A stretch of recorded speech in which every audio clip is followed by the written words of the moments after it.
پہلے مسئلہ سمجھو. ہم کہتے ہیں کہ اللہ ہر جگہ موجود ہے.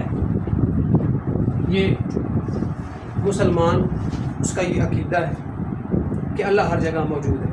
اب اس پہ ایک سوال ہوتا ہے، سوال کیا ہے کہ اللہ ہر جگہ موجود ہے. مسلمان یہ نعرہ تو لگاتے ہیں، یہ مسلمان کا عقیدہ ہے، مسلمان یہ کہتے ہیں.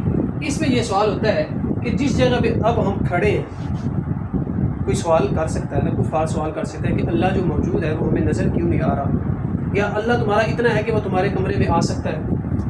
کمرے میں ایک کمرہ ہے، چھوٹا کمرہ ہے، کمرے میں اللہ آ سکتا ہے. کمرے میں اللہ یعنی اللہ کا وجود جو ہے، کمرے میں اللہ کا وجود سما سکتا ہے. اب یہ جو ہے سوال بنتا ہے، یہ سوال ہے کہ نہیں ہے. ہم جو کہتے ہیں کہ اللہ ہر جگہ موجود ہے، تو اب یہ سوال ہو سکتا ہے بھی اللہ جو ہر جگہ موجود ہے پھر اس کمرے میں ہے. تو اگر ہم کہیں گے کہ کمرے میں اللہ ہے تو پھر اس پہ پھر سوال ہوگا بھی اللہ کا وجود اتنا ہے کہ وہ کمرے میں سما جائے. تو اب مسلمان جو ہے اس کے پاس آگے جواب نہیں ہوگا. کیوں؟ ہم تو کہتے ہیں کہ اللہ جو ہے وہ پوری کائنات سے بڑا ہے. تو جب پوری کائنات سے بڑا ہے تو پھر کمرے میں کیسے آ گیا؟ یہ آگے پھر یہ سوال ہوگا. تو اس بات کو سمجھنا یہ ہمارے عقیدے کی بات ہے، اس کو سمجھنا ہمارے لیے ضروری ہے.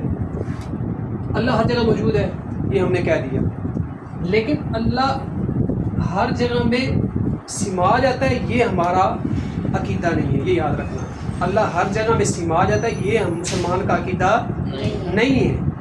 کیوں؟ کیونکہ اب یہ اگلی بات جو ہے نا اچھی طرح ذہن نشین کرنی ہے کہ جو اللہ کی ذات ہے وہ پوری کائنات سے بڑی ہے. اللہ کی ذات پوری کائنات سے بڑی ہے، یعنی کہ جتنی زمینیں ہیں، جتنے آسمان ہیں، جتنے ستارے سیارے، جو کچھ بھی ہے، اللہ رب العزت کی ذات ان سے بڑی ہے. جب اللہ کی ذات ان میں بڑی ہے تو پھر اللہ کی ذات ان میں سما نہیں سکتی، یعنی اللہ کی ذات اس میں آ نہیں سکتی. تو پھر کیا ہے؟ تو پھر اگر جب سما نہیں سکتی تو پھر مسلمان یہ کیوں کہتا ہے کہ اللہ ہر جگہ موجود ہے؟ آگے سمجھ، یہ سوال ہو گیا نا. اب اس کا سوال جواب سمجھو. ہماری بات وہی ہے کہ اللہ ہر جگہ موجود ہے، بات ہماری وہی ہے، لیکن اس کو سمجھو اچھی طرح کہ ایک بندہ ہے، اس کے ہاتھ میں آپ کوئی چاول کے دانے رکھ دیں. ایک بندہ ہے، اس کے ہاتھ میں آپ نے چاول کے دانے رکھ دیے، ٹھیک ہو گیا. اب بندہ وہ دانوں کو دیکھ رہا ہے، چاول کو دیکھ رہا ہے، جتنے بھی اس کے ہاتھ میں پڑے ہیں ہر چیز کو وہ دیکھ رہا ہے. جب میں کہوں گا بھی یار جو ہے یہ میں چاول ہر چیز کو دیکھ رہا ہوں، تو جو چیز پڑی ہوئی ہے اگرچہ میں اس چیز میں سما تو نہیں سکتا، یعنی کہ میرا وجود ہاتھ میں سما نہیں سکتا، لیکن جب ہر چیز میرے ہاتھ میں ہے، تو پھر یہ کہا جا سکتا ہے کہ میں ان تمام چیزوں کے پاس ہوں، یا میں ان تمام چیزوں کے پاس موجود ہوں. میں ان تمام چیزوں کے پاس موجود. بات سمجھ آ رہی ہے نا؟ یہ کہا جا سکتا ہے نا جی.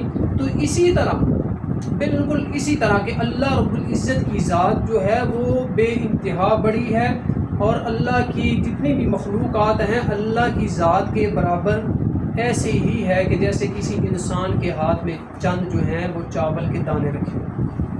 تو جب وہ چاول کے دانے میرے ہاتھ میں اگر موجود ہے تو میں کہتا ہوں کہ یہ میرے پاس ہے، یا میں ان کے پاس ہوں، میں ان کے پاس موجود ہوں. جب یہ سب کچھ کہا جا سکتا ہے تو اسی طرح جب ہر چیز اللہ کے پاس موجود ہے، ہر چیز اللہ کے ہاں ایسی ہے جیسے کسی انسان کے ہاتھ میں کچھ دانے رکھے ہوئے ہیں، تو اسی طرح اللہ رب العزت ہر جگہ موجود ہے.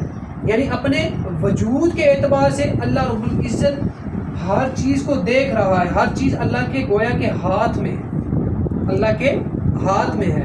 اس کا بالکل یہ مطلب نہیں ہے کہ اللہ رب العزت دنیا میں سما سکتا ہے، نہیں، کیونکہ اللہ رب العزت کے سامنے تو یہ ساری دنیا کیا ہے، ایک ذرے کے برابر ہے. تو گویا ہر چیز اللہ کے ہاتھ میں ہے. جب اللہ کے ہاتھ میں ہر چیز ہے تو گویا کہ ہر چیز کے پاس اللہ موجود ہے اور ہر چیز کو اللہ دیکھ رہا ہے. بات ساری سمجھ آ گئی ہے نا بچوں؟ پوری اچھی طرح سمجھ آ گئی. اس کے ذہن میں اگر کوئی سوال ہے تو وہ پوچھ لے، کوئی سوال ذہن میں اگر آ رہا ہے تو وہ پوچھ لے. اب ہماری یہ بات پوری ہوگی. اللہ ہر جگہ موجود ہے، یعنی کہ وجود کے اعتبار سے اور دیکھنے کے اعتبار سے. ٹھیک ہو گیا؟ دیکھنے کے اعتبار سے. وجود کے اعتبار سے کس طرح ہے کہ اللہ کے پاس ہر چیز موجود ہے. اللہ کے پاس ہر چیز موجود ہے، نہ کہ اللہ ہر چیز میں سمایا ہوا ہے. نہ کہ اللہ ہر چیز میں سمایا ہوا ہے، یہ مطلب بالکل نہیں ہے اس کا. ٹھیک ہو گیا؟ ہاں، ہر چیز اللہ کے پاس موجود ہے. اس لیے ہم کہتے ہیں کہ ہر چیز جب اللہ کے پاس موجود ہے، ہر چیز کو اللہ دیکھ رہا ہے، ہر چیز اللہ کے گویا کے ہاتھ میں ہے، تو اسی طرح ہے گویا کہ اللہ رب العزت ہر جگہ پہ موجود ہے. یہ آج کا ہمارا سبق ہے.